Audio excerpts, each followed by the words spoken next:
Bax, Əli əleyhissalam üçün Peyğəmbərimiz nə deyib? Deyib, Əli haqləndir, haqq da Əli iləndir.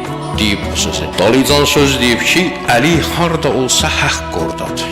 O adamlar uduzurlar ki, Əli əleyhissalamın kimliyini Quran ayəsi ilə ölçürlər. Sən Quran ayəsinin təfsirinin özünə Əlidən öyrənmisən.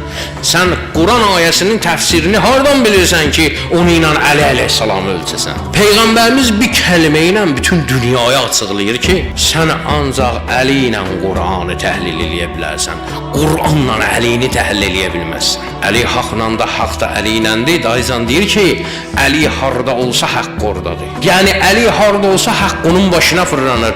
Başqa adamlar üçün də Peyğəmbərimiz bu sözü deyib. Malikəşlər üçün də deyib, Ammar Yasir üçün də deyib ki, haqq Malikləndi, Malik də haqləndir. Və yaxud Ammar haqləndi, haqq da Ammarlandı. Bu söz onlar üçün deyib.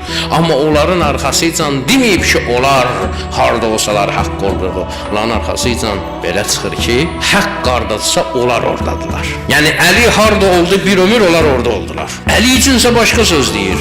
Əli hardadısa haqq oradadır. Bununla bizə bir ölçü verir ki, biz Quran ayəsi ilə Əlini xırdalaya bilmərik.